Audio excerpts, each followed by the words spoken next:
Welcome back to another reading and correcting of A Wasteful Death. With me, Kindar, the Tiger Writes, and Ty, the Tiger Supervisor. Today we're doing Chapter 3. Want something to drink? Trembor asked from the kitchen. Marlot leaned his head back on the headrest. Trembor's home was like his, a small house for unmated people. It had a bedroom, an office, a living room. Wolf was currently sitting, and a kitchen dining area. It was the smallest That was the smallest room in the house. People without families weren't expected to process their own kills. That was what the processing store was for. Sure, whatever you have, that'll help me relax. Marlock took off his shirt and threw it on the seat opposite him.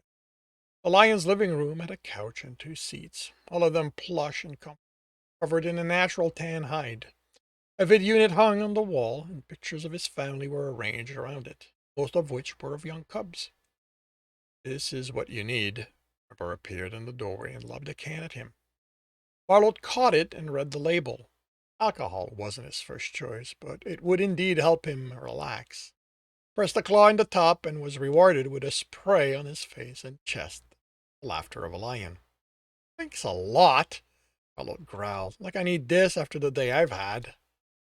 Do you have any idea what it's like dealing with the folks from the Missing Persons Bureau? They think they can do whatever they want. To stand, but Trembor pushed him back and straddled his lap. He said you needed to relax. I happen to know that you find my licking relaxing, and seeing how it's my fault you're covered in with alcohol in alcohol. You're covered in alcohol. I have no choice but to help out. Both tense. You know the laws have changed. This hasn't been illegal for over a few decades. No, Marlot whispered, but that never mattered where I grew up. Never ends well for males like us. Amber raised the wolf's muzzle with a finger, and they looked into each other's eyes.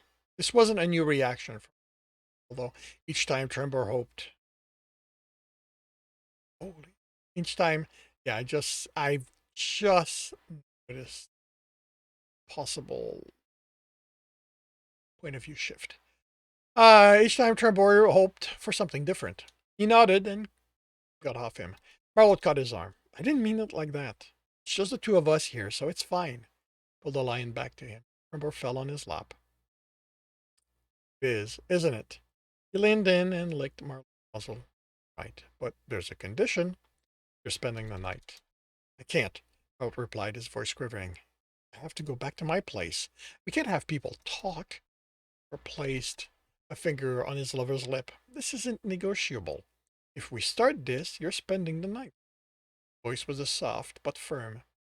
He didn't care how long it took, although some days he wasn't sure Marlowe even wanted to change. He was going to get his wolf to become comfortable. They were. Marlowe closed his eyes and calmed his. He couldn't quite chase the fears away, but he still nodded. With a smile, the lion leaned in and they kissed.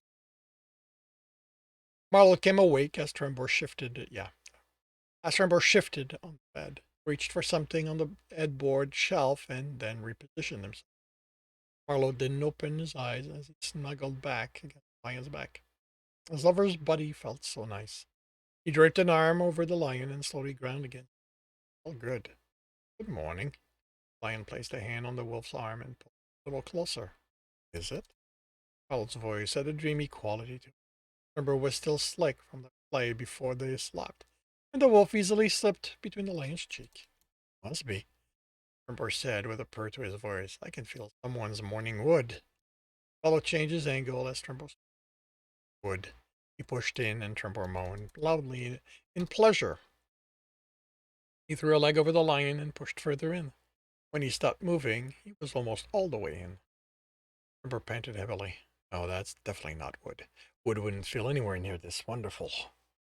Marlowe held Trembor tight in response to the comment. He didn't understand why such a simple compliment could be so loved. The wolf began thrusting languidly, severing how good this felt, along with the moan. groans of his lover. For the first part, Trembor held Marlot's arm, gently rubbing the fur as the wolf picked up speed. The time he could enjoy his lover's company like this were few and far between.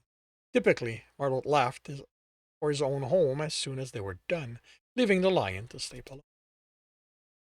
Marlot's insistent thrust forced Trembor to turn onto his stomach. From that position, the wolf moved faster. Grunting each time, his knot felt resistance. He knew he shouldn't. He didn't have time, but he couldn't help himself. Pushed harder, making Trembor gasp with his thrust. With a grunt from both of them, the knot went in, and the primal part of Marlot's brain took over. He bucked on top of the lion, trying to both pull out and go deep.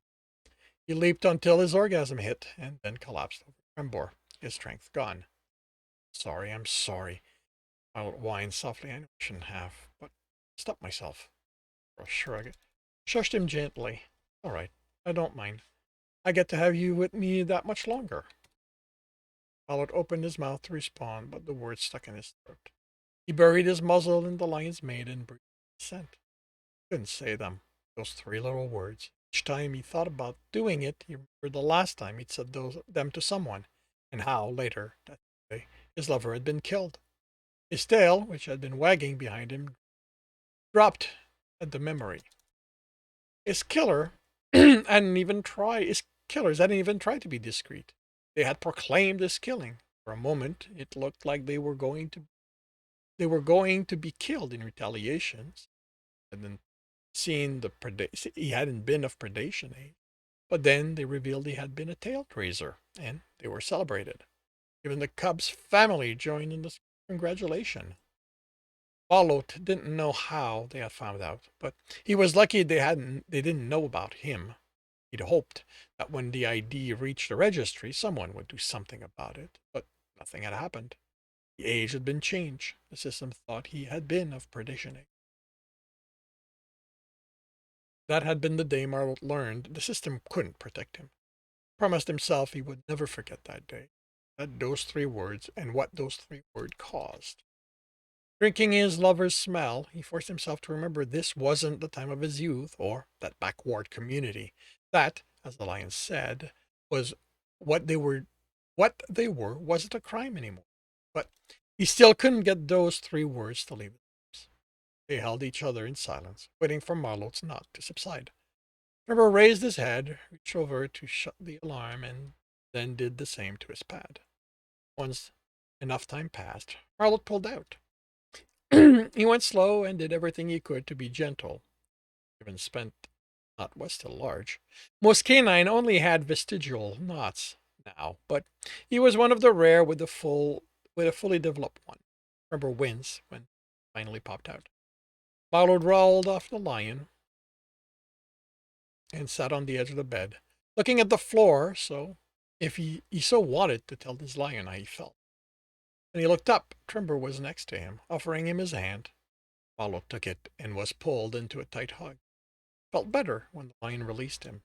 He smiled at his lover, who returned it before pulling him into the bathroom. Under the hot water jet shower, Marlot noticed Trembor hadn't climaxed. He didn't hesitate, up to his knees, and before the lion could comment, proceeded to remedy that. Marlot closed his eyes, and he loved how his lion smelled and how he felt. He liked feeling Trembor shudder with pleasure, and he loved how he tasted. The lion held Marlot's head in place and grunted. He never lasted long, but Marlot didn't mind. He stood, licking his lip with a satisfied grin. Trembor kissed him hungrily, purring as they shared it. Interesting. I believe this is something I removed from the world. Pretty sure the act of kissing is something that actually doesn't exist. Oh well. This concludes chapter 3 of A Wasteful Death. If you are enjoying this, please leave a like. If you want to know when the next one is going to be, subscribe and hit the bell. Want to read the book as well as the others in the series? They are available on all major e-retailer. If you want to support me, that's on my Patreon. where you can get access to basically everything I've written. And if you want to listen to me do these live, it's every Tuesday morning, 8 a.m. Eastern Time on Twitch. The links are in the notes. But I shall wish you a good day.